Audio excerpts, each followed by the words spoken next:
So hello everyone, welcome to engineers career point platform. So आज का मेरा जो वीडियो है ये बहुत इंपॉर्टेंट है उन सभी कैंडिडेट्स के लिए जो एस्पायर कर रहे हैं, जो एस्पिरेंट्स हैं अपने स्टेट में जेई और असिस्टेंट इंजीनियर की जॉब्स के लिए, या वो टारगेट कर रहे हैं पब्लिक सेक्टर की जॉब्स विदाउट गेट, या वो टारगेट कर रहे हैं एसएससी जेई को, आरआरबी जेई एग्जामिनेशन को। सो एक ऐसा मॉड्यूल, एक ऐसा एग्जाम प्रिपरेशन, जो एक ऐसा बैच जो योरपीडिया इंजीनियर्स करियर पॉइंट की टीम ने स्टार्ट किया है, that is called the foundation batch. Foundation batch के बेनिफिट ये होते हैं कि you will be prepared from the zero, बिल्कुल जीरो से आपको स्टार्ट किया जाएगा। और सेकेंडली एक कलेक्टिव प्रिपरेशन है ये सभी एग्जाम के लिए, जो ये जितने भी मैंने सारे एग्जाम बोले हैं इन सभी को एक कैटर करेगा, चाहे वो एसएससी जेई है, चाहे आरआरबी जेई है, चाहे आपका स्टेट का जेई है, चाहे एई है, चाहे ऑब्जेक्टिव है, चाहे सब्जेक्टिव है। और भी इंपॉर्टेंट पार्ट है कि यहाँ पे जूनियर इंजीनियर और असिस्टेंट इंजीनियर के लिए बैचेस सेपरेट हैं, क्योंकि बहुत सारे सब्जेक्ट्स ऐसे हैं जिसमें बहुत ज्यादा डेप्थ में रिक्वायरमेंट नहीं है फॉर जेई एग्जामिनेशन। और इसमें सबसे ज्यादा इंपॉर्टेंट चीज ये है इंजीनियर्स करियर पॉइंट में, जो कि मेरे को लग रहा है जो हमने ही ये ट्रेंड स्टार्ट किया था इस रीजन के अंदर, मेंबरशिप टिल सिलेक्शन। आप लोग हमारी टीम के साथ, हमारे इंस्टीट्यूट के साथ तब तक जुड़े रहेंगे जब तक आप लोगों का सिलेक्शन नहीं हो जाता, क्योंकि मॉड्यूल को कवर करने में रफली 8 से 10 महीने का टाइम लगता है। लेकिन होता क्या है कि जब आप एक बार प्रिपरेशन कर लेते हैं तो प्रिपरेशन करने के बाद आप वेट करते हैं एग्जाम आने का। लेकिन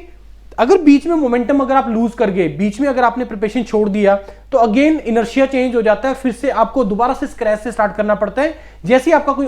एग्जाम में अगर डिले हो जाए जो भी आपने टारगेट किया है। That is the reason why मेरा आप लोगों को एक सजेशन रहता है कि you should target multiple exam जो सिमिलर लाइन ऑफ एग्जाम है, जो जैसे मैंने आपको बताया, जैसे अभी निकला हुआ है आपका डीएफसीसीआईएल का निकले हुए हैं, उसके बाद पब्लिक सेक्टर के अंदर एचपीसीएल निकला हुआ है, इसके अलावा आपके बीएल का निकला हुआ है, बीएचईएल का निकला हुआ है। So you should target multiple exam target करो जो सिमिलर लाइन का प्रिपरेशन है। और एक बार अगर ये बैच आप अगर कंप्लीट कर लेते हैं तो आप लोग ये सारे एग्जाम दो। टारगेट चाहे आप अपनी स्टेट की जेईई को रखो, लेकिन जब तक आपका उसमें जॉब नहीं आता, नोटिफिकेशन नहीं आता, या जब तक आपका उसमें सिलेक्शन नहीं हो जाता, तब तक पहला एक अपना प्रिपरेशन कंटिन्यू रखो, दूसरा मल्टीपल एग्जाम देते रहो। क्योंकि जब तक आप एग्जाम को क्रैक करना स्टार्ट करेंगे, एक फॉर्म होती है जिसको बोलते हैं कि एक मोमेंटम गेन करना होता है, कि जैसे ही आप एक बार पहले जब आप एग्जाम देना स्टार्ट करोगे तो देर में भी चांस कि पेपर निकल नहीं रहे हैं, लेकिन जैसे ही पहला पेपर निकलता है तो उससे कॉन्फिडेंस मिलता है, और उस कॉन्फिडेंस के साथ जब आप नेक्स्ट एग्जाम में जाते हो वो आपको बहुत ज्यादा बेनिफिट देता है उस पर्टिकुलर एग्जाम को क्रैक करने के लिए।